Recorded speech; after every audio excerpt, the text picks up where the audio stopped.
Chapter 2. After Mother Left. After my mother left, my father seemed very angry with her for not fulfilling his expectations. I do not believe he truly understood that she was not capable of being the person he needed her to be. I believe he sincerely felt like he could just knock some sense into her, and he tried his hardest so many times to do just that, unsuccessfully. But it is weird because even with all of the dysfunction, after my mother had left, my father would tell us how she could be the sweetest, most caring person in one moment, but then she would turn and be the total opposite in the next.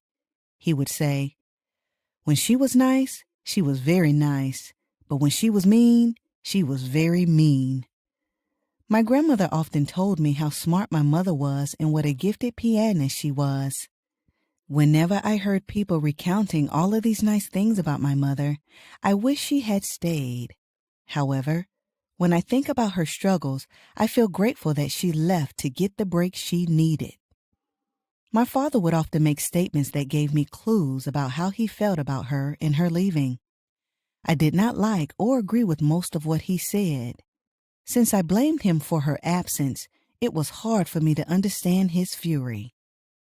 I felt he was just making excuses. Here are the statements he would make and how I felt whenever he would say each of them. I had to knock some sense into her. Whenever he said this, I would feel sad and did not believe him. I felt like he was just offering a dumb justification for hurting my mother. Even at my young age, I felt there was no excuse for him to have ever put his hands on her in anger.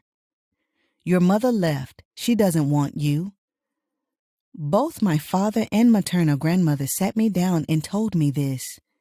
My initial response was, well, if she don't want me, I don't want her neither.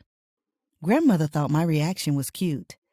I always felt like it was horrible for them to tell me my mother did not want me.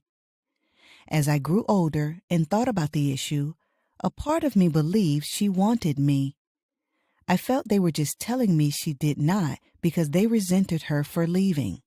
I often thought, what mother doesn't want a sweet little girl like me? I felt like she ought to love and want me. I felt like she was just unable to care for me. That one comment, she doesn't want you, was a big precursor to my feelings of rejection and insecurity throughout my entire life. However, I have always felt grateful that she did not take me with her when she left. Being only 2 years old and the baby of my 6 siblings, I often imagined that she could have easily picked me up and taken me with her. Had she done that, I believe I would have ended up separated from her. That is what happened to all of the children she had after she left us. In that case, I would never have known any of my siblings. She never did anything for you all. As a little girl, I felt like it was my mother's mental illness that made her incapable of doing anything for us. I felt like my father did not understand that. I could feel his pain whenever he would say it, but unfortunately, she just was not able to help him care for us. In reality, she needed someone to take care of her. She did not want children, but didn't believe in birth control or abortion either. When she finally got some birth control pills, she would forget to take them. My mother had 6 children by the age of 30, and I believe this overwhelmed her. I have always understood her not wanting a lot of children, not believing in abortion, yet not believing in birth control. That was a lot of pressure for her to have to deal with. It seemed the full responsibility was on her as the woman. When my father would talk about it, I felt he was not taking any of the responsibility and placing all the blame on her. I think my father may have been feeling a lot of guilt for continuing to get her pregnant. I guess back then, men could not do much when it came to birth control. It was the total responsibility of the woman. I believe my mother's mental illness made the situation even more difficult. He mocked her voice as he reminisced about the way she used to say, One of these days, I'm going to go far, far away." Whenever my father altered his voice to mimic hers, I felt like he did not take her seriously, and he should have.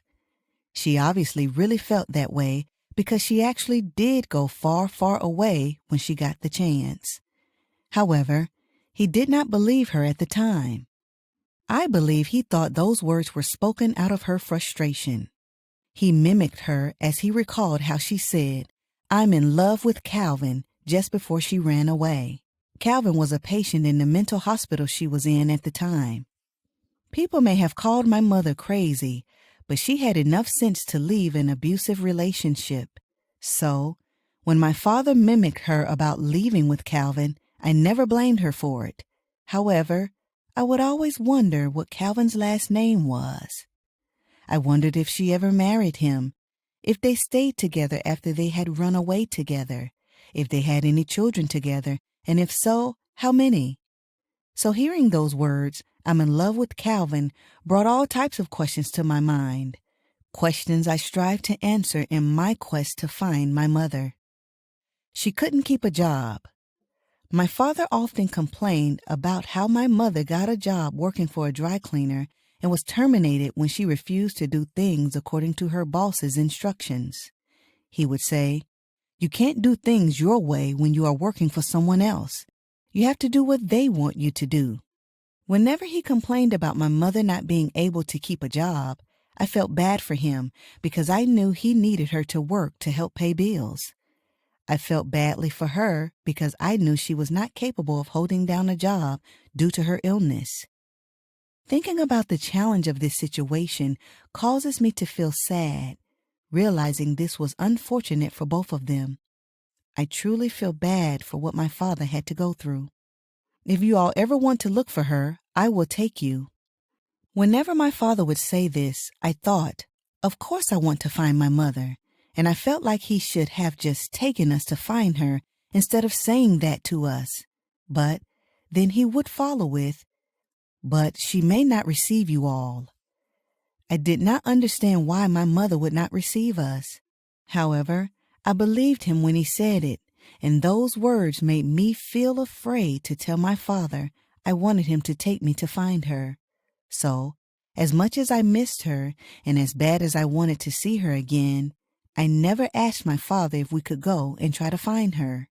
The thought of my own mother not receiving me made me feel a very deep hurt, and I could not even begin to comprehend it. The thoughts my father shared after my mother left were his truth.